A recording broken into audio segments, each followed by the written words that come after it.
na parte técnica desse trabalho, ao Pedro, que está aqui comigo, aqui, que me ajudou aqui em toda a parte técnica, e, finalmente, ao general Ushon. Muito obrigado, general, por esta oportunidade. Eu passo agora a palavra para o senhor possa fazer a abertura oficial aqui do nosso encontro, e depois o senhor pode passar diretamente para o coronel Secomandi. Muito obrigado. Obrigado, Gerson. Boa noite a todos, mais uma vez. Então, é uma satisfação para mim, uma satisfação muito grande, fazer essa introdução à palestra do coronel Secomandi sobre o lado belo da arquitetura militar colonial edificada ao longo do nosso imenso litoral brasileiro. O coronel Secomandi sabe muito bem do que está falando, é um especialista no assunto, tem conhecimento e, além do conhecimento, tem o gosto pelo tema, né? É um apaixonado pelo tema e transmite esse gosto que ele tem pelo tema para todos nós, né? Então, eu parabenizo o coronel Secomandi em nome da nossa associação dos ex-alunos e amigos da Escola Preparatória de Cadetes do Exército, associação essa da qual ele é atuante como ex-aluno da Escola Militar de São Paulo. E agradecemos, sim, pela cooperação, não só através desta palestra, mas em diversos outros momentos, e esperamos que essa cooperação prossiga daqui para frente. Então, muito obrigado, Secomandi, a palavra está contigo, uma boa apresentação, tenho certeza que vamos aprender bastante nesta noite. Contigo. Bem, em primeiro lugar, eu queria agradecer imensamente, né, ao general Ushon, ao Valmir e mais o pessoal que está nos ajudando aí nessa apresentação. Isso, para mim, é altamente significativo, porque eu vim para São Paulo, né, um garoto ainda, logo depois da Segunda Guerra Mundial, porque as fazendas de café do interior, no caso, o Espírito Santo, foram chamadas para São Paulo para substituir, né, a ausência aí dos imigrantes, né, italianos, alemães e japoneses, né? Então, nós viemos para São Paulo,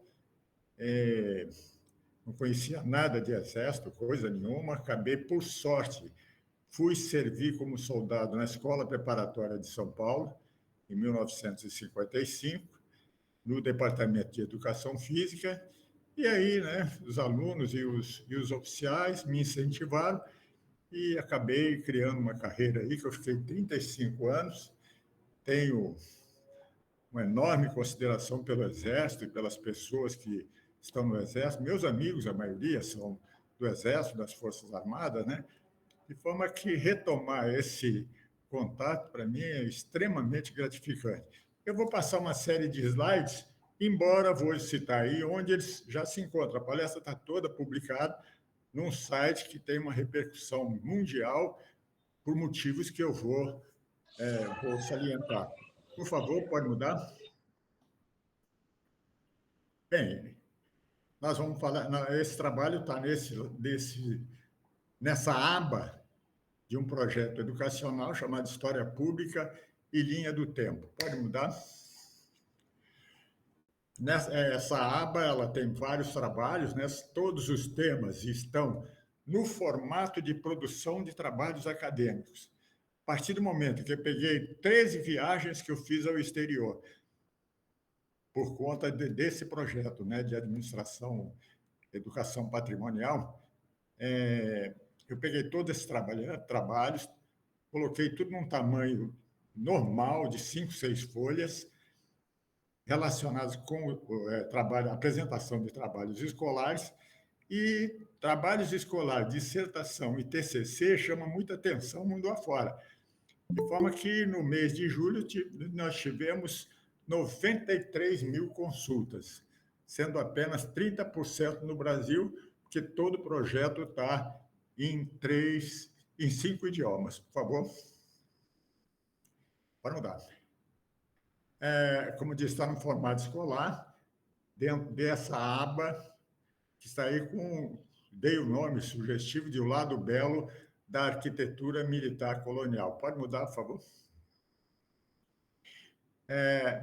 Comecei fazendo um livro, né, sobre Porto de Santos, Armada no Mar e Bandeira na Terra.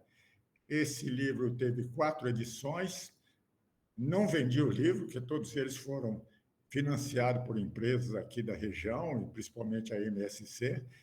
E depois resolvi, né, a partir de 2020, colocá-lo na internet, e está disponível para todo mundo. E daí comecei a produzir diversos outros escritos. Por favor. O primeiro trabalho é em cima do sistema defensivo do Porto de Santos, que é um dos melhores que existem, sem dúvida, né? Tem várias razões, por exemplo, porque Martim Afonso de Souza escolheu a Baía de São Vicente para iniciar a colonização oficial do Brasil, depois de percorrer a nossa costa durante 2 anos, mas isso são detalhes. Mas ela tem um sistema defensivo ao norte, né, da ilha de Santo Amaro, ao sul, na entrada do porto, e aproximado do porto. Tudo isso existe ainda ou em ruínas, exceto o que seria o primeiro e único forte da ilha de São Vicente, que deu o nome à padroeira, né, Nossa Senhora de Montserrat, que desmontaram a fortaleza para criar o porto organizado. Né? Eu acho que saiu de um crime organizado para um porto organizado, né? Mas é por aí. E, atualmente, que estão ainda sendo ocupadas pelo Exército Brasileiro é a fortaleza de Itaipu e o Forte dos Andradas, ocupado com unidades modernas de comando e unidades de artilharia antiaérea. Por favor. Aí está, né? Eu tenho um videozinho sobre essa fortificação, que inclusive ganhou um prêmio no Rio de Janeiro, né? Num evento que nós fizemos lá. É um videozinho curto, mas que não dá para nós passarmos aqui no momento. Por favor. Esse sistema defensivo, agora, do Brasil, de uma maneira geral, foram selecionadas 19 fortificações. Essas fortificações permeiam todo o vasto perímetro do Brasil, representam todas as unidades da Federação Brasileira e foram selecionadas para o IPHAN para serem apresentadas como patrimônio cultural da humanidade. Não há no mundo um outro sistema tão significativo como o brasileiro, porque ele não é um sistema ofensivo, é um sistema defensivo. Tá? E ele sempre operou como um seguro de saúde, né? A gente quer ter o melhor possível, mas não quer usar.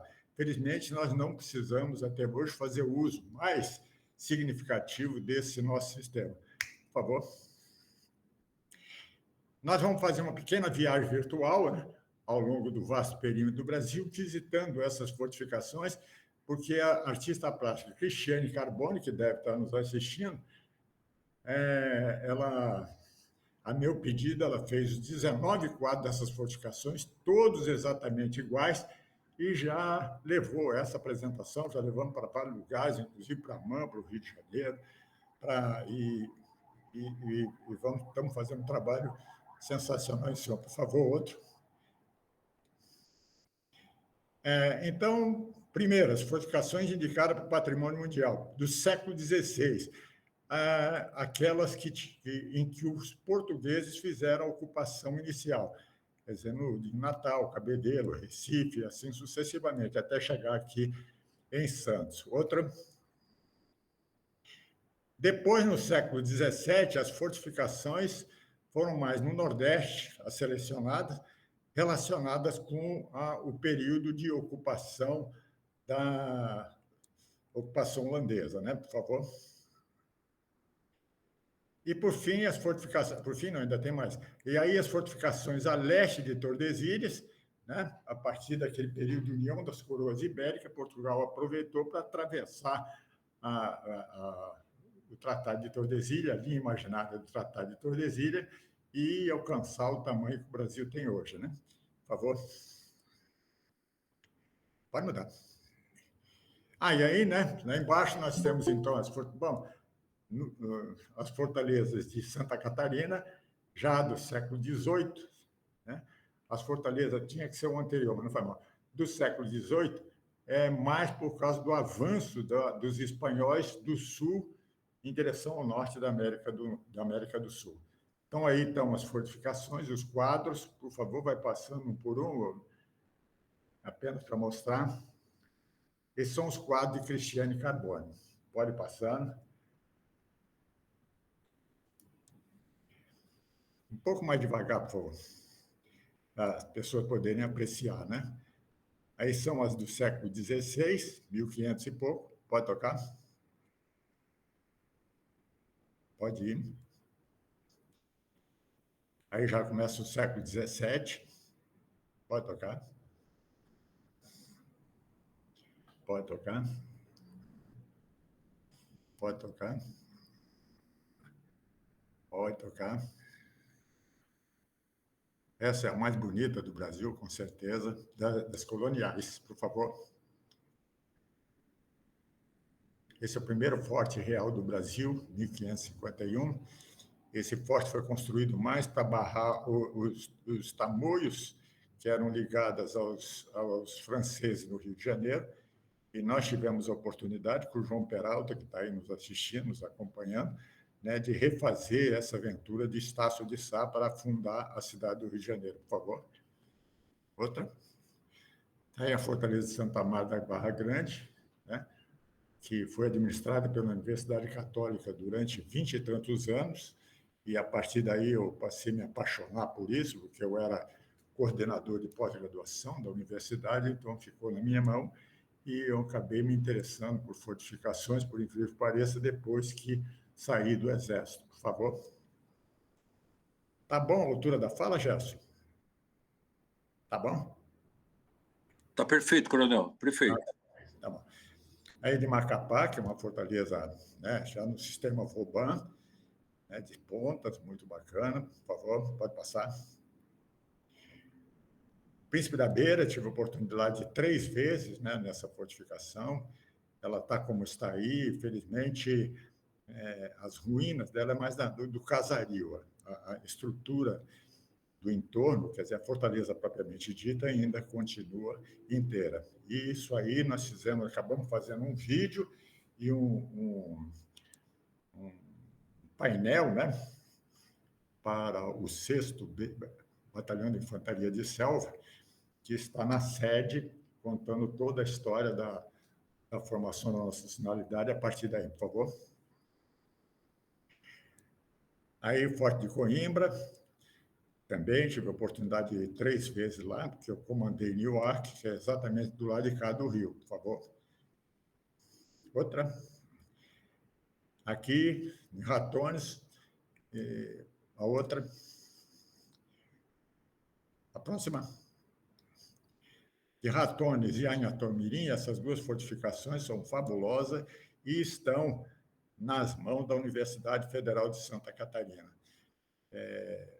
Em termos de universidades apoiando esse projeto, acho que é ímpar, não só no Brasil, como no mundo, né? Eles cuidam muito bem dessas 2 fortificações e tiram um proveito enorme. Por favor. Aí está a nossa artista plástica, né, que deve estar nos assistindo, que produziu todos esses quadros, e agora nós vamos fazer um livro, colocando de um lado a indicação do IFAM para o Patrimônio Mundial e do outro lado, na página ímpar, as imagens dessas fortificações. Vamos em frente? Bem, mas nossa colocação aqui é sobre, considerando que a gente tem muitos militares aqui nos acompanhando, né, nesse evento, nós vamos fazer uma digressão aí sobre estratégia da dissuasão, que é o que o Brasil recebeu de Portugal, né, nunca tivemos o interesse de avançar nas terras dos outros, exceto, naturalmente, o período da União das Coroas Ibéricas, mas estabelecido o território atual do Brasil, a gente passou a ter apenas uma colocação dissuasória, quer dizer, com o efeito de evitar ameaças, né, e concretização de ameaças. E a estratégia é a arte de aplicar o poder em busca de um objetivo estabelecido por uma orientação política, né? A dissuasória, que nós vamos tocar aqui, é exatamente a conciliação desses interesses, a ação política, né, visando o não fazer, por favor. A dialética de vontade, isso aqui tem um movimento, né, mas infelizmente não deu. Isso aqui é um trabalho que eu fiz para a DESG, né? E eu pedi, então, aos alunos, até para concentrar a atenção, que eles procurassem, de memória, unir todos esses pontos aí com 4 linhas apenas. Uma está aí, fazer mais 3 linhas para ver se chega. Repetir isso várias vezes, não repetido várias vezes, para chamar a atenção do aluno para o que está sendo projetado, e não para o instrutor propriamente dito. Por favor. Pode mudar. Né? Quando a gente fala de dialética de vontade, é um método de raciocínio que consiste em analisar a realidade, pondo em evidência as suas contradições e buscando superá-las. E contradições como essa que está aí. Por exemplo, se eu perguntasse, eu fazer esse trabalho com os alunos, se eu perguntasse quem quer ir para o céu, normalmente eu não levanto o braço, mas o certo seria, bom, eu quero, né? Quem quer ir agora? E você já abaixa o braço. Quer dizer, então tem essa... Às vezes você quer uma coisa, mas não quer naquele momento. Então, essa que é a ideia de dialética de vontade. Por favor. Próxima. Também falamos muito aí sobre Sun Tzu, né? E com essa colocação, né? A glória suprema consiste em quebrar a resistência do oponente sem lutar. É evitação da batalha, por favor. Está aí, não é? Era mais para completarmos o quadro, quer dizer, a ideia seria vencer sem lutar. Essa foi sempre o que define praticamente uma estratégia dissuasória que, felizmente, o Brasil adotou e continua adotando até hoje, né? E conciliação é tão importante que aí, 3.700.000 ainda, alguns anos passados, não é? De procura por soluções de conflito. Por favor. Aí algumas colocações, alguns ensinamentos, né? Paradigmas são muleta para quem não tem imaginação. Quer dizer, em estratégia, você não pode pensar em paradigma, você tem que tentar quebrar esse paradigma. Por favor, outra. Está relacionado com o futuro, né? Meu interesse está no futuro, porque é lá que eu vou passar o resto, nós vamos passar o resto dos nossos dias, por favor. E a melhor maneira de prever o futuro é exatamente inventá-lo, né? Como faz Axérico, né? E isso se faz através de uma análise hipotético-dedutiva, por favor. Eu acho que você veio para trás, né? Império e futuro são os impérios da mente. Pode passar de novo. A sorte ajuda a mente preparada, eu gosto muito dessa frase, né? Quer dizer, quem está com a mente preparada acaba tendo essa oportunidade como essa que eu estou tendo aqui de apresentar esse trabalho para vocês, por favor. Em síntese, a estratégia, né, visando a conciliação, tem essa colocação, você tem meios e vontade, aqui o poder é abstrato, mas ele funciona através de capacidade, de meios e de vontade política. Quando nós falamos em estratégia dissuasória, nós estamos pensando em quebrar a vontade política ou tirar a capacidade de atuar com um poder qualquer, por favor. Aí, né, a estratégia são ciências e arte que gravitam em torno da ciência política. A estratégia é a arte de fazer os meios concorrerem para atingir os objetivos da política. A logística é a ciência dos movimentos, dos meios, né? E a tática é a arte de empregar os meios. Essa de Beaufort, né? Para considerar justamente essas 3 palavras muito importantes no Exército, né? A estratégia, a seleção do plano, a logística, o suprimento dos meios e a tática no termo de aplicação. Vamos em frente? Aqui está um esquema de manobra, praticamente, né? Logística. Desculpe esse público, sabe, conhece isso perfeitamente, mas eu acho que é bom, né? Depois que a gente passa para a reserva, começar a lembrar um pouco da nossa vida. Isso lembra um pouco da vida que passamos aí no Exército Brasileiro, né? Você tem a logística, a mobilidade, depois a mobilidade, ponto de partida e depois a tática propriamente dita. Eu coloquei uns quadros aí que era a Batalha de Gaugamela, né? Em que Alexandre acabou destruindo o exército persa 4, 5 vezes maior, 6 vezes maior do que o dele, né? Com essa primeira vez que houve uma manobra de duplo envolvimento, por favor. Aqui está, né, o construir, não fazer. Essa estratégia,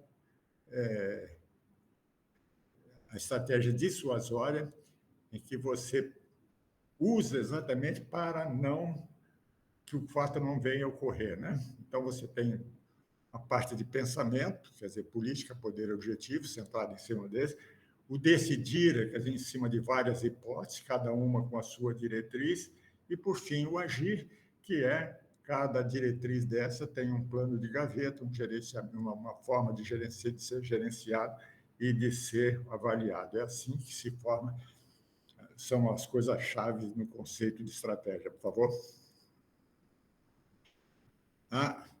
Tem aí essa diferença entre o estrategista e o empreendedor. Tem mais coisas atrás disso aí, mas como ele está passando no PowerPoint, no PDF, não tem movimento. Mas, então, o estrategista trabalha com isso, com previsibilidade, raciocínio, imaginação, inspiração. Ao passo que o empreendedor trabalha com conectividade, ação, conhecimento, realização, né? São coisas que a gente já conhece muito bem, né? Aí essa foto eu tirei lá no Centro de Instrução de Guerra na Selva, e por coincidência peguei essa cena aí, né? A macaca, provavelmente pensando, esse cara vai fazer besteira e cair de boca aí no lago, por favor.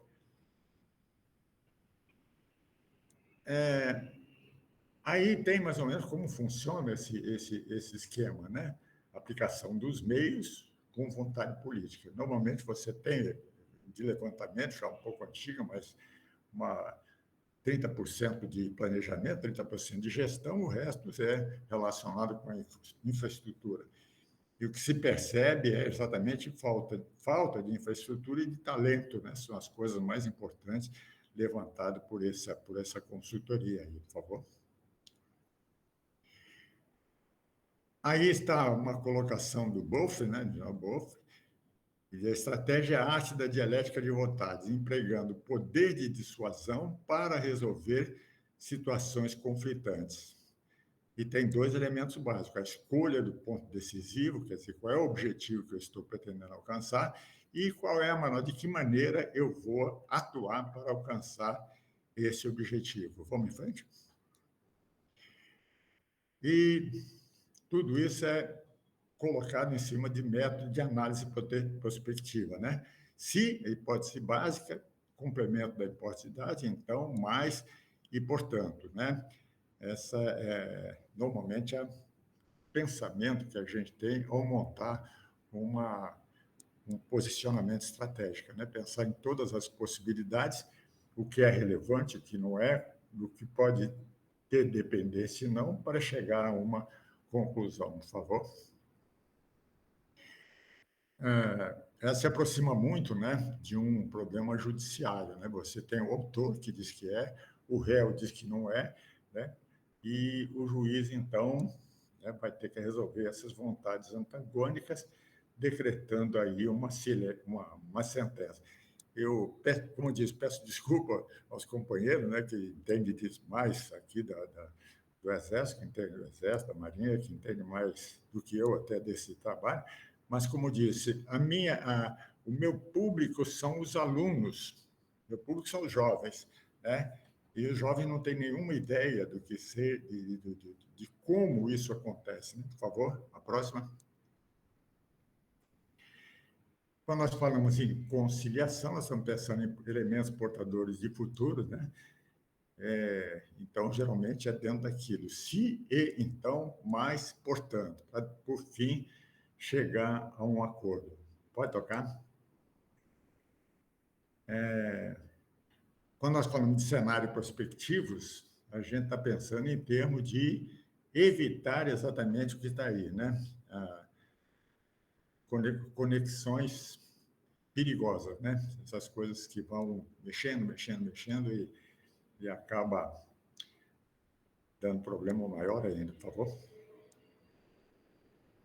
Enfim, é isso que a gente tem para falar sobre os conceitos de estratégia, né? Uma análise prospectiva, imaginativa, criativa, intuitiva, relacionada com a aplicação do poder. Vamos outra, por favor. Estou fazendo aí rapidinho para cumprir o prazo que eu combinei aí com o meu amigo. Pode passar a próxima, por favor. Tem um caso aí do almirante Caminha, que eu achei muito interessante e usava nas minhas aulas, né, para mostrar a importância da estratégia para a juventude, né? Ser inerente à vida, tanto a busca do melhor viver, quanto a recusa em partilhar o essencial pelo bem viver. Isso aí é numa colocação relacionada com uma tribo que vivia num vale encantado, né? E, de repente, do outro lado, do lado do Lago Central, desse Vale Encantado, surgiu uma tribo de esfarrapados. Então, a partir disso, a gente começa a desenvolver um conceito de estratégia de como resolver esse tipo de problema. Por favor, outra. Então, primeiro, a aplicação, né, do poder, quer dizer, primeiro começar com uma parte parlamentar, negociação, mediação, arbitragem, né? Tentando convencer a tribo invasora de que aquilo era terreno da tribo feliz, e depois, né, não conseguindo isso, partir para o sonho um pouco mais ofensivo, vai ser embargo, ações ofensivas pontuais, e também, se não resolver, partir para o ataque, por favor. Pode passar. E isso dentro das regras, aí estão as regras de ouro da estratégia desse Stuart Diamond, que eu achei muito importante, né? Primeiro, problemas e metas, a preparação, quer dizer, qual é a situação geral, qual é a missão e quais são os valores, o que eu disponho para tentar resolver esse problema. Depois, o estudo de situação, né? Que é exatamente, né, quais são as minhas possibilidades, quais as possibilidades do oponente. Depois, a análise do objetivo, quais as alternativas que eu tenho, no caso, aí, para expulsar a tribo invasora. E depois a trajetória, quer dizer, como é que eu vou colocar isso? Até aí a estratégia, daí para frente eu já entro na tática, quer dizer, a aplicação efetiva do poder, por favor.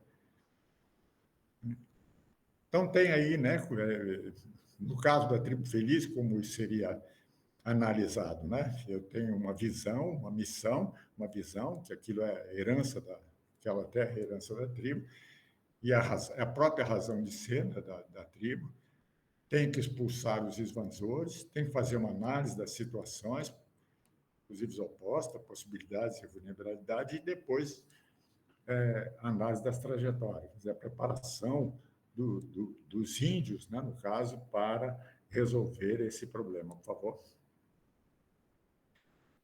E, então, interessa muito mais aí é isso, a manobra e como eu vou operar para alcançar um objetivo, ponto decisivo, por favor. Vamos?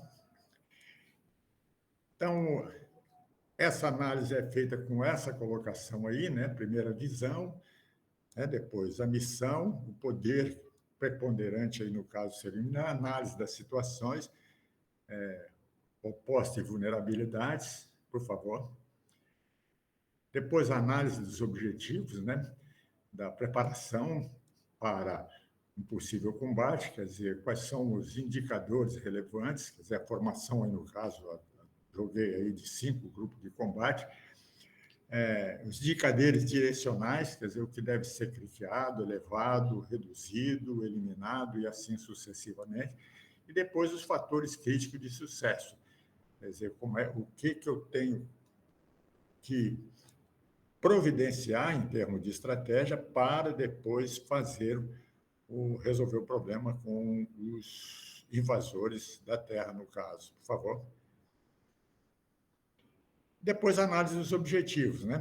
Quer dizer, a escolha do ponto decisivo e a escolha da manobra desejada. Eu acho que essa colocação aí é muito significativa, esse livro, né, para quem estuda estratégia, é bastante elucidativo. Por favor. E alguns ensinamentos de Sun Tzu, né? A ordem e a desordem dependem da organização, a coragem e a covardia da circunstância, né? Se tiver um garoto na porta, na janela do seu carro, você tem que ser um covarde, não tenha dúvida, naquele momento. E a força e a fraqueza da disposição. Por favor, outro. E aí tem a fronteira entre a ordem e a desordem, está na logística. Entre a coragem e a covardia, na vantagem estratégica. Entre a força e a fraqueza, a posição tática. Eu acho essas ideias foram colocadas aí 500 anos antes de Cristo, né? E usamos até hoje na área militar, por favor. Vamos para o próximo. Apenas na tribo feliz, né? Coloquei aí, e às vezes vocês perguntam, por que tanto hino, canção, corneta, tambor, flâmula, que se usa até hoje no Exército, né? Então, tem aí a motivação. O hino é para estimular a coragem, a corneta para a obediência, o tambor para a cadência, a flâmula para o comando, saber a que grupo você pertence, e a bandeira, que é para exaltar a vontade de lutar por um determinado objetivo. Por favor. Vou mostrar aqui apenas um exemplo, né, histórico disso que nós estamos acabando de falar, que é sobre a Batalha de Falaise. Pode puxar. Aí essa a Batalha de Falaise, né? Quais as linhas de ações dentro de uma situação geral, enfim, o que aconteceu? Foi a última batalha da Normandia, né? Que abriu o caminho direto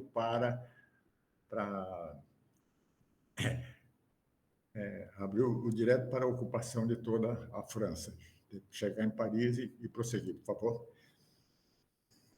Aí essa era a situação, né? Em 13/8/44, quer dizer, os aliados estavam cercando Falaise, as tropas alemãs pelo norte e pelo sul, né? E vamos ver como isso foi resolvido estrategicamente, por favor. Próxima. Essa primeira seria a primeira linha de ação, não é? Você, com esse ponto que está aí, quais as ações que poderiam ser feitas pelos alemães e quais as ações que poderiam ser feitas pelos aliados. Naturalmente, todos eles estudaram todas essas possibilidades e vamos ver as 6 possibilidades que ocorreram de fato, por favor.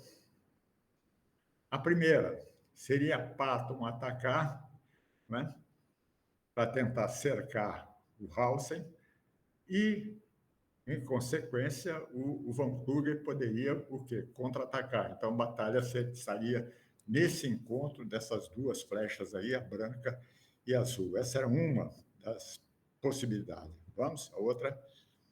Segunda possibilidade, exatamente, Bradley faz isso, quer dizer, Patton ataca pelo sul, né, com reforço de Bradley, e Von Kluge se desloca para uma segunda linha de defesa. Isso também é analisado, evidentemente, pelos dois lados, né? Aí Patton cairia no vazio, mas, em compensação, ganharia essa parte do território. Outra.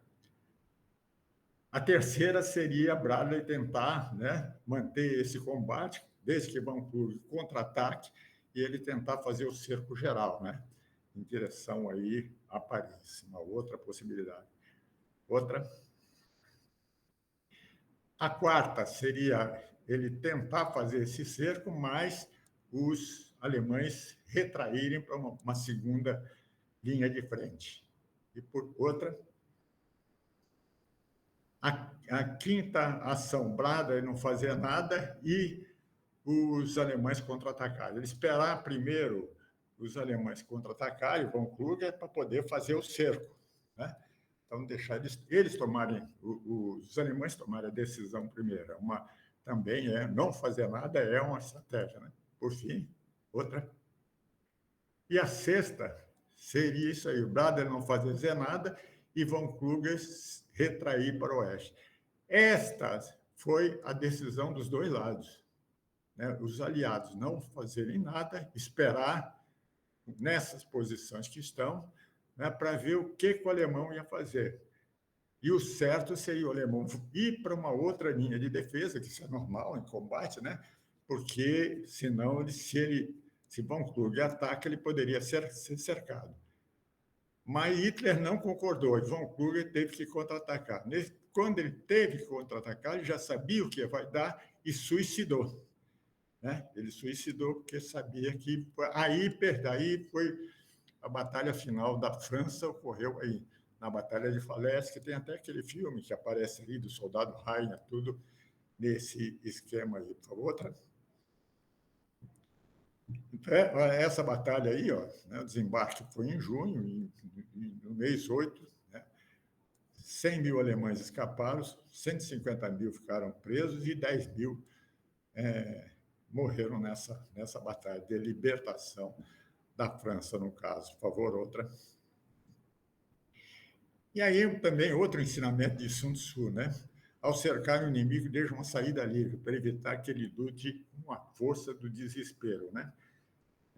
Eu vi isso, por exemplo, em Sarajevo, né? Sarajevo foi cercado durante muito tempo, mas por baixo do aeroporto foi cavado um túnel para as pessoas saírem. E todos os dois lados concordaram perfeitamente, porque eles queriam exatamente que as mulheres, as crianças fossem embora. Porque, para quem estava cercando, era pouca menos para comer, né? E atrapalhar na batalha. Então, deixar uma rota de fuga, às vezes, é muito importante numa batalha. Por favor. Outra coisa, interpretar corretamente uma missão é mais importante que o encontro de soluções. Né? Dizem que Napoleão mantinha no seu exército o coronel considerado menos inteligente do exército francês, e nada saía sem passar por ele. Por uma questão lógica, quer dizer, que Napoleão justificava, né? Se esse coronel entender o que está escrito, todos os outros que estão espalhados pela Europa toda vão entender.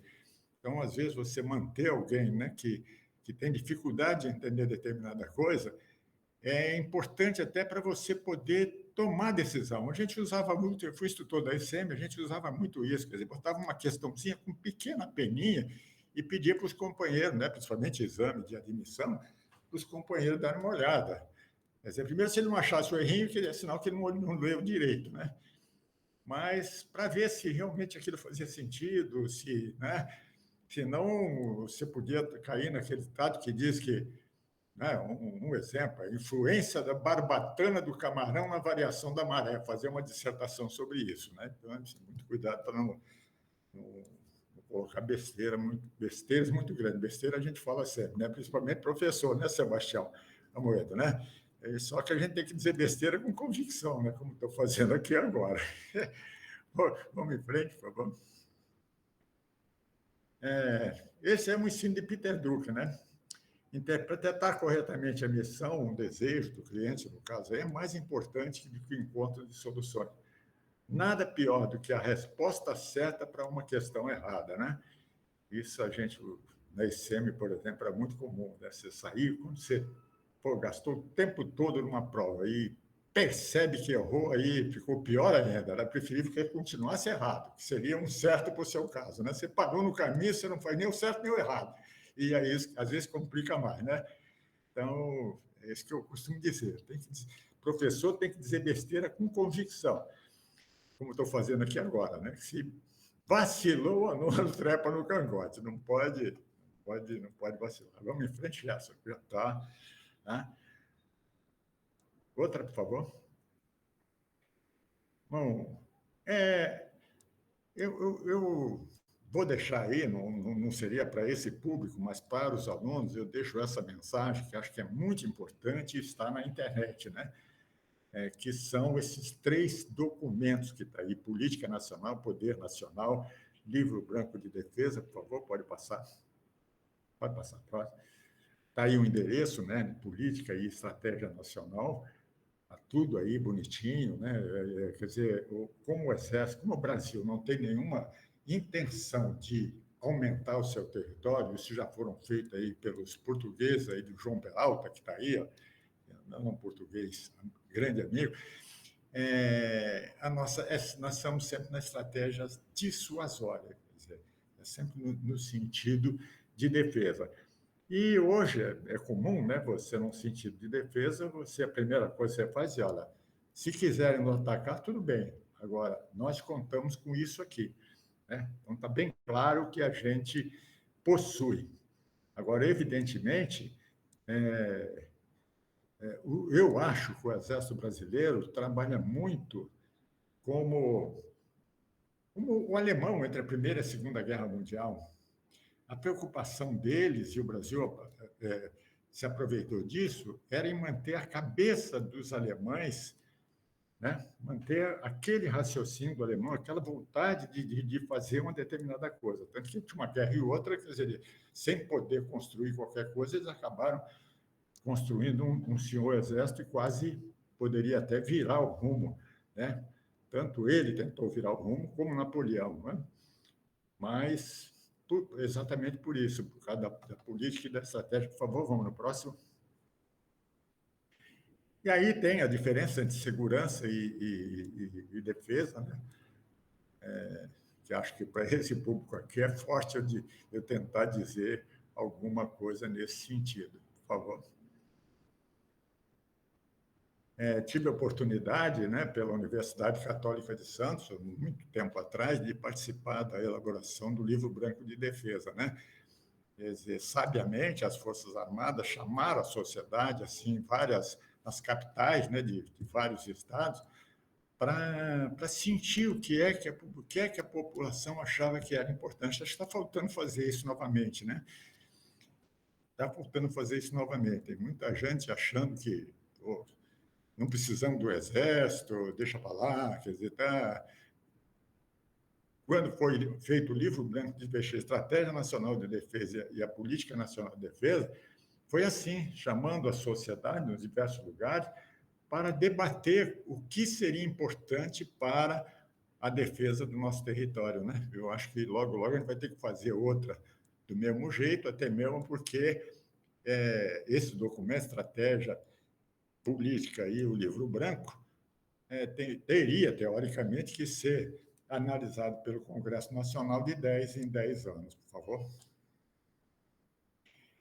E, praticamente, o que diz aí, apenas né? O desenvolvimento momentário de defesa no seio da sociedade brasileira é fundamental para sensibilizar acerca da importância de 3 questões: ameaça da soberania, ameaça aos interesses nacionais e ameaça à integridade territorial do Brasil. Essas são as coisas mais importantes de que trata esse documento. Por favor, outra. Aí, ou seja, os links, na verdade, são sobre isso aí, né? Ameaças corporativas, os links com a iniciativa privada, né? Que ela também traduz isso para a iniciativa privada. A liberdade ou a independência de operar como produtor, como fabricante, como engenheiro, né? A liberdade de atuar com o seu patrimônio, ter o seu patrimônio material e imaterial, né, preservado, e assim como a ocupação do mercado e da área de atuação com as regras estabelecidas nacionalmente. Ou seja, são essas as 3 ameaças de que trata a Política Nacional de Defesa, né? Estratégia, ameaça à soberania, ameaça aos interesses nacionais e ameaças à integridade territorial do Brasil. Eu acho muito bacana fazer essa condensação de tudo que nós esperamos em 3 frases, acredito que muito simples e bastante significativas. Por favor. Pode passar mais uma. Apenas aqui, só isso aqui para nós, mas para a aluno é bastante significativo, né? A fronteira geodésica do Brasil tem 17 mil quilômetros, é como você sair de Lisboa, Vladivostok, quer dizer, atravessar toda a Europa e toda a Ásia. Tá? O litoral é como você atravessar toda a América do Norte de um ponto ao outro, ou mesmo, né, o nosso perímetro é maior do que meia volta ao território, ao mundo, né? Quer dizer, mais ainda continuamos como nação do futuro, né? E acho que nossa geração não vai ver essa nação do futuro, mas pelo menos que tem tudo para ser, né, uma grande potência, não tenho dúvida nenhuma, né? Por favor. Além disso, nós temos aí um mar territorial fantástico, né? Onde está 95% do petróleo e gás. A gente aproveita também isso para convencer a juventude da importância desse nosso país, da importância do que está se fazendo para puxar o Brasil de 8º para 3º, 4º, 5º país do mundo, né? Por favor. Isso é o que aquelas 3 colocações que nós fizemos, pode passar, por favor. E nesse decreto, né, apenas semelhança lá da tribo feliz, seria isso, né? Primeira coisa, manter as fronteiras e os limites permanentes definidos e reconhecidos internacionalmente. Não são todos os países, ou muitos deles, não têm essa segunda parte, né, das fronteiras reconhecidas internacionalmente, né? Tanto que aqui no norte, nosso já está tendo um probleminha que pode repercutir para o Brasil, como todos sabemos. Por favor, outra. A garantia né, a segunda coisa importante é garantir a soberania, o patrimônio nacional e a integridade territorial. Esse é que diz o decreto, que é de 2005, já devia ter sido feito, atualizado, por favor. Manter força estratégica em condição de emprego imediato para soluções de conflitos, as diretrizes estratégicas dessa proposta, desse decreto, por favor. E, por fim, está aí, né? Eu acho que defesa nacional é um assunto de todos nós. Como disse, tive a oportunidade de participar desse encontro e tiro proveito dele até hoje, né? E aí está onde encontrar mais informações a respeito disso. É isso que eu tinha que passar, desculpe, acho que não é esse é para um público bem diferente desse, né? Um público jovem, mas muito obrigado mesmo pela consideração que vocês tiveram com esse velho soldado aqui de artilharia. Obrigado, Gerson. Muito obrigado, Sicomandi. Faço aqui algumas considerações. Aqui a primeira do nosso amigo Sebastião Amoedo, que ele comenta aqui que nós mencionamos aqui a unidade de Santa Cruz, no Rio de Janeiro, mas que ela não está listada aqui como patrimônio da humanidade, né? Como candidato, alguma coisa assim. Então, ele pergunta se existe alguma razão, foi esquecido ou já está. É essa a sua pergunta, né, Sebastião? Não, Sebastião, obrigado pela pergunta. No Rio de Janeiro, são 2 fortificações que estão na lista indicativa, né? 19 fortificações. É a Fortaleza de São João e o Forte e a Fortaleza caramba! Ai, deu branco agora. De Niterói, né? Santa Cruz. São as 2 que estão concorrendo no Rio de Janeiro. Pois não? Então, vê lá no seu slide inicial. Está um pouco ruim. Está meio baixo. Veja... Não é que está baixo, não, que eu sou surdo mesmo. Não, está baixo, está um pouco baixo. Ok. Não, está dando para ouvir, Sebastião. Pode falar que eu... Vai falar, Jorge. O slide inicial não está citado Santa Cruz. Vamos entender. O meu computador está com uma série de problemas. Justamente ontem ele deu problema, inclusive no som. Eu acho que o Gerson está...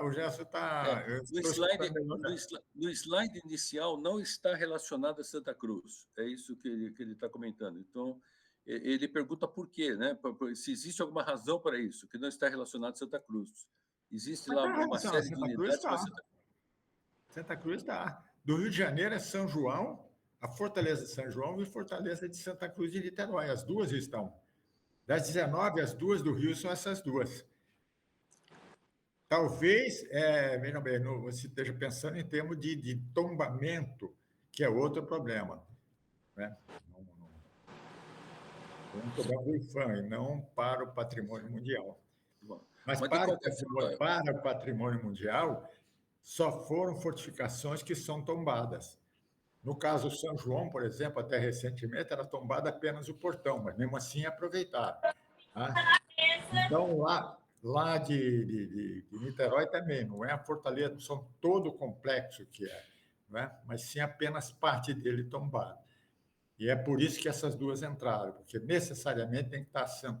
As 19 fortificações escolhidas não são as melhores, mas são aquelas que têm tombamento pelo IFAM. muito bom, muito bom. Eu vou fazer duas Eduardo considerações aqui. poxa, obrigado pela sua presença aí. Hein?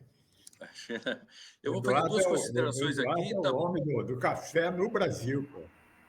Não, que isso, estou aqui. Além de presidente do Museu do Café. O Museu do Café, nós conseguimos tombar como patrimônio nacional lá a Bolsa Oficial de Café.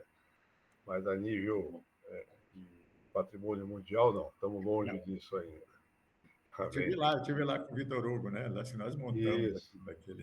Isso, beleza. Foi uma reunião muito bonita mesmo. Foi bacana. Foi a primeira vez e única que o IFAM se deslocou para fazer um tombamento no local. E a única vez que quem não conhece o Museu do Café, fantástico. E foi a única reunião do IFAM até hoje no estado de São Paulo. Foi aquela lá na sala de pregão da Bolsa Oficial de Café. E eles vieram com exigência, hein? Queriam um microfone para cada um, e a gente tem que sair correndo. Cuida para encontrar um microfone para cada um, não foi fácil. Mas foi uma reunião bonita, foi uma reunião histórica mesmo. Excelente. Muito Beleza, bom. obrigado. Secomando, eu queria fazer duas colocações aqui rápidas. O que eu pedi para você comentar, por favor. A Cristiane pediu desculpas aqui, ela saiu, a Cristiane Carboni. Pois é. Mas ela teve compromisso, precisou sair. E eu gostaria que você comentasse um pouquinho sobre a importância do trabalho dela, né, para que na divulgação da história militar, que não só aqui nesses quadros aqui, mas vai vir fazer um trabalho bastante bom. E já emendando aqui na colocação, também que você comentasse um pouquinho o interesse externo, né, do público externo por esse trabalho, né, que o senhor esteve falando que está aparentemente, não mais do que aparentemente, né, está tendo mais procura externa do que interna aqui. Como é que a gente poderia aproveitar isso, né? É uma falha nossa aqui, talvez todos. O problema já é o seguinte: de igreja e de soldado, as pessoas só pensam na iminência da morte ou na hora do perigo, né? Fora disso, se tiver, está sendo assaltado, cadê o guarda? Se tiver a iminência da morte, cadê o padre? Fora disso, infelizmente, né? Não há muita consideração em relação a isso. Agora, realmente, eu me surpreendi, né, com a procura por esses trabalhos no exterior, né? Você vê ter quase 90 mil consultas por mês, um trabalhinho aí que eu coloquei na internet, eu acho que é bastante significativo, né? E você perguntou da Cristiane, né? Nós estamos fazendo, a gente quer fazer um livrinho, tá? Eu depois vou até conversar com o Eduardo aí, fazer uma proposta, a gente quer fazer um livrinho, ela vai fazer uma capa com uma guarita, a guarita que tem lá no Forte Príncipe da Beira. Ela vai fazer uma capa assim. Depois, de um lado, no lado par, das páginas, a gente coloca o texto que está da Unesco e na outra a gente coloca as 19 fotografias dela, né? Nós tivemos um encontro em São Paulo, até com o pessoal do Exército, e a gente pretende fazer um livrinho aí pequenininho para tentar vender essa ideia, né? Mas não é um livrinho para vender, não. É um livrinho para dar, para distribuir gratuitamente. Eu tenho feito um livrinho, esse foi um livrinho que eu fiz, tá? E só aqui tem 13 QR Codes, quer dizer, está tudo aqui nesse livrinho. Tá? Tudo que eu coloquei sobre tudo, porque eu coloco na internet, num site especial, e depois puxo através de QR Code, né? Mas, infelizmente... E o pior, às vezes, de fortificações é pior do que a igreja, né? Porque você tem que... Aquilo foi construído para repelir inimigo. Para receber inimigo, você pelo menos podia fazer uma modificaçãozinha, né? Botar um sino, botar uma cruz, qualquer coisa, mas não pode, porque é tudo tombado, você não pode Tá mexer. certo. Realmente Certo. é E difícil. aproveitando o gancho aí das 19 que você citou há pouco, João o capitão Amaral, Valmir, prazer enorme. o capitão Valmir pergunta aqui para nós, por que 19 fortificações indicadas? Por que não mais? Alguma coisa? Se existe alguma razão para isso? Ou foi escolhidas as principais? Qual seria a razão? Mas é exatamente o tombamento, né? Você só pode mandar as fortificações tombadas. Por exemplo, a que tem na entrada do Amazônia é fantástica, né? A de Belém. É espetacular aquela fortaleza, mas não entrou porque ela não é tombada. Entrou do outro lado do Amapá porque é tombada. Então, foram selecionadas em todas as regiões geográficas do Brasil, não é? Aquelas que são tombadas pelo IFAM. O problema foi esse, de tombamento, né?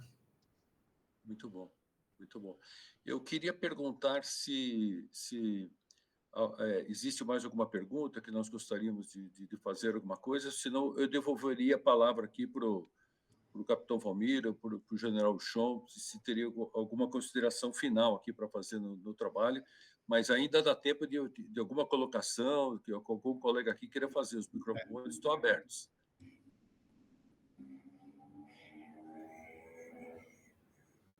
O Valmir colocou mais uma pergunta aqui. Comandante, se existe alguma previsão... Não tem, não. Vamos dizer, o processo começou praticamente em 2021. Em 2021 é que o IFAM mandou um relatório dizendo que estamos prontos para receber a comissão. Esse relatório tem 560 e tantas páginas. Eu posso até passar, está disponível no site do IFAM, né? Mas isso é assim mesmo, é demorado, né? E também outra coisa, não é interesse maior do IFAM trabalhar com isso, infelizmente, né? Quer dizer, o que está faltando, veja bem, foi mandado esse relatório de 500 e tantas páginas, muito bem explicadinhos, por sinal, que nesse livrinho que eu vou fazer, eu vou botar o que eles mandaram de cada uma das fortificações, toda do mesmo tamanho, não muito grande. O que está faltando é interesse, especialmente do IFAM, de tratar disso, né? Teria que ter contratação de uma pessoa especializada, e tem até pessoa especializada para isso, para correr todas essas fortificações cumprindo aquelas exigências. Quer dizer, foi mandado esse dossiê caiu em exigência, o que é mais do que normal, né? Mas são exigências, de certa forma, fácil de responder. O problema é que esses 19 fortificações, tá? Por exemplo, as duas daqui estão uma com uma prefeitura, outra com outra, e né, isso não é importante, não é importante para eles, né? Não só daqui, como no sentido geral. Então, você não tem um comando geral dessas fortificações. Se tivesse todas na mão do Exército, as que foram indicadas pelo Exército estão em perfeita condição, todas elas. Não é que foram indicadas pelas elas foram selecionadas por serem tombadas, mas elas estão tombadas e estão de pé, né? As outras estão tombadas mesmo, né? Então, e é difícil, porque cada uma está com uma instituição, né? Tomando conta. Então, é difícil. Quer dizer, o que falta aí, vamos dizer, vontade política, a gente está pensando em fazer isso, né? Eu não, só dando corda, né? Há um companheiro que saiu do IFAM, que montou isso, para ele começar a trabalhar em cima disso, né? Mas para isso precisa de recursos e não sei, quer dizer, a gente vai conversar até lá com o Elber, que é muito meu amigo, né? Foi meu aluno até, para ver, e ele já, o irmão dele já me convidou para conversar um pouco sobre isso aí, né? Dessa possibilidade de alguém resolver essa, porque o IFAM não tem condições de fazer isso, né? Tá certo, muito bom. Tem mais uma pergunta aqui do Sebastião Amoedo. Qual a sua previsão de ter o seu trabalho traduzido para a língua chinesa? Traduzido para quê? Não entendi. para o chinês. Sebastião, quer explicar a sua pergunta, Sebastião? Sebastião, já está em 5 idiomas, pô, ali. Eu acho que O é por site isso já que está em 5 idiomas. Essa palestra que nós fizemos aqui hoje, pelo menos, está tudo lá já. Só que, por exemplo, o que eu não posso, eu coloco ali em PowerPoint, mas depois eu tenho que reproduzir embaixo, porque senão o programa, né, não aceita ler uma figura com imagem. Ele tem que ler texto mesmo, né? Então, ele está justificando a pergunta aqui. Embaixo a tradução, a figura, a parte escrita do que está na figura, né? O Sebastião está explicando aqui para nós que se você já tem quase 90 mil consultas aqui, que bateu agora 90 mil, se passar por chinês, então, não vai dar tempo, aí vai virar uma loucura. Olha, quem mais consulta, Sebastião, exatamente são os chineses, os japoneses e os americanos, por incrível que pareça. Porque lá eles levam a sério o problema de ensinar o aluno três verbos. Eu botei ali, são 3 verbos fundamentais que todos nós aqui utilizamos. Primeiro, dissertar. Quer dizer, você saber escrever alguma coisa, né, com certa coerência, que não é muito normal, né? Eu tive um problema, depois eu posso até contar. Segundo, defender aquilo que você escreveu. E terceiro, referenciar de onde você tirou essas ideias. Então, em cima desses 3 verbos, e da chamada, que é, vamos dizer, a chamada na internet, você põe lá TCC, pode ver que aparece logo em cara o meu trabalho, né? Porque está tudo ali sobre modelos de produção de trabalhos acadêmicos, né? Com todas as instruções de como fazer, que eu peguei da onde? Da própria Unesco, da representação da Unesco no Brasil, que é o ICOMOS, o ICOMOS Brasil. Né? A empresa que faz isso, o ICOMOS Brasil, ela tem uma metodologia de produção de trabalhos acadêmicos que eu pedi autorização e coloquei lá toda essa metodologia. Então, tem toda a metodologia para depois vir os exemplos com as 13 viagens que eu fiz ao exterior por conta desse trabalho, né? Como disse, dá mais valor. Eu viajei muito mais por exterior para falar de fortificações do que no Brasil. No Brasil, raramente convidam para isso, né? A não ser assim. E agora nem por internet, né? Agora é mais pela internet. Tá certo, muito Mas bom. é o tipo de coisa, né? A gente tem que se acostumar. Eu, às vezes, né, tenho tentado vender essa imagem, e, às vezes, né, eu já começo dizendo, olha, você sabe quem foi mentor? A moçada fala, pô, mentor, quem foi mentor? Eu falei, mentor foi o filósofo que Ulisses escolheu para educar seu filho Telêmaco durante 10 anos da Guerra de Troia. Mentor teve um único aluno, mas deixou seu nome na história. Não quero deixar meu nome na história, mas quero deixar a história preservada, a nossa história militar preservada, né? Essa é a colocação. Então, o Sebastião já tinha comentado aqui que seu nome já está na história, aqui comentou agora. Tá bom, muito bom. Obrigado, tá muito bom. Obrigado. Eu queria perguntar se mais alguém gostaria de fazer alguma pergunta, alguma colocação, senão eu vou devolver a palavra aqui, vou te trair aqui. O João Peralta não perguntou nada. O João Peralta é o português mais culto que eu conheço aqui no Brasil. Impressionante. O João, eu tive o prazer de conhecer o João no CPOR, fazendo uma parte da palestra lá sobre o José Bonifácio, e falou bonito e bastante, João. Estou estranhando aqui. Agora, o Gerson, de repente você tem que cortar o João, porque ele fala 2 horas. Vamos, João. Eu estou sabendo, eu vi. Ele está com o microfone fechado. Ouviu, João? Acho que ele não está conseguindo abrir o microfone. Ouviu, João Peralta? Ele está ouvindo, mas não está abrindo. Não ouviu. Não está abrindo. Beleza. Uma coisa do computador. Obrigado aí pela presença de vocês. Muito obrigado mesmo. Muito bom. Valeu.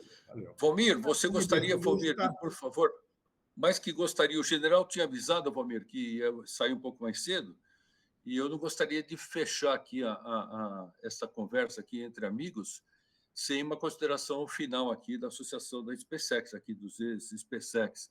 Eu pediria, por favor, você já me falou que não é exatamente, você tem outras habilidades, essa não está entre as 2 primeiras, mas eu gostaria que você pudesse fechar o nosso trabalho aqui, salvo alguém quisesse fazer mais algum comentário. Por favor. É exatamente isso, Gerson, aí com a permissão dos mais antigos aí, tem o general Márcio que está presente, o nosso... O Márcio está vendo? O Márcio puxa, obrigado, mano, está sempre presente com a gente. Nosso viu? coronel Secomandi, da Bahia. Excelente a explanação do senhor, e com certeza vamos divulgá-la no nosso site da associação, fazê-la chegar ao maior número de pessoas possíveis, ao público de interesse, que é uma coisa que é de interesse cultural e nosso, da instituição, preservar essas coisas que mostram como foi a nossa história, o nosso passado, e para termos uma base de referência para o nosso futuro. Então, agradeço em nome do general Chons, que teve que se ausentar ele tem uma outra reunião, e agradeço em nome da associação dos ex-alunos e amigos da escola essa deferência, essa aula magna que o coronel Secomandi nos proporcionou. E agradeço também a presença de todos, o prestígio de todos a essa palestra. Muito obrigado. Muito obrigado. Poxa, eu é que agradeço por essa oportunidade, Valmir. Puxa, excelente, como diz, eu vim para o Exército por um acidente, né? Eu servi na preparatória e acabei ficando 35 anos, e o que eu mais faço é reconhecer o que o Exército fez por mim e faz por essa nação, né? Infelizmente, às vezes, pouco reconhecida, né? É isso aí. Só quem passou 2 anos na fronteira, como foi o meu caso, é que consegue ver qual é a grandeza desse trabalho, né, das Forças Armadas. João, não conseguiu ligar aí, João? Não conseguiu. Ele entrou na reunião, saiu, não conseguiu. O João está enroladinho ali. Mas está bom, então, gente. Então, mais uma vez, o meu muito obrigado. Eu queria agradecer a todos aqui, mais uma vez a você, Valmir, viu? Ao coronel Chon, a todos aqui os presentes. Queria fazer mais um agradecimento aqui ao Pedro, que o Pedro é sempre uma ferramenta técnica aqui, além de ser um amigo, e sempre faz as coisas acontecerem aqui. Muito obrigado, Pedro. E que todos tenham aí um excelente domingo com as suas famílias e todos vocês, e vamos em frente aí defendendo o nosso... Eu tenho 2 anos de Exército, mas foi suficiente para não esquecer mais, né? Tenho a minha turma ativa de 78 até hoje, né? A gente se encontra aí pelo menos uma vez cada 2 meses, é uma turma que ainda continua ativa, não esqueço. Então, imagina vocês aí que deram a vida no Exército, né? E continuam dando, perdão. Então, um abraço a todos, um excelente domingo e meu muito obrigado a todos. Obrigado a todos, obrigado, general. Bom, boa noite a todos. Eduardo. Parabéns, Secomandi. Muito bom. Obrigado, Eduardo. Obrigado. Parabéns. Boa noite.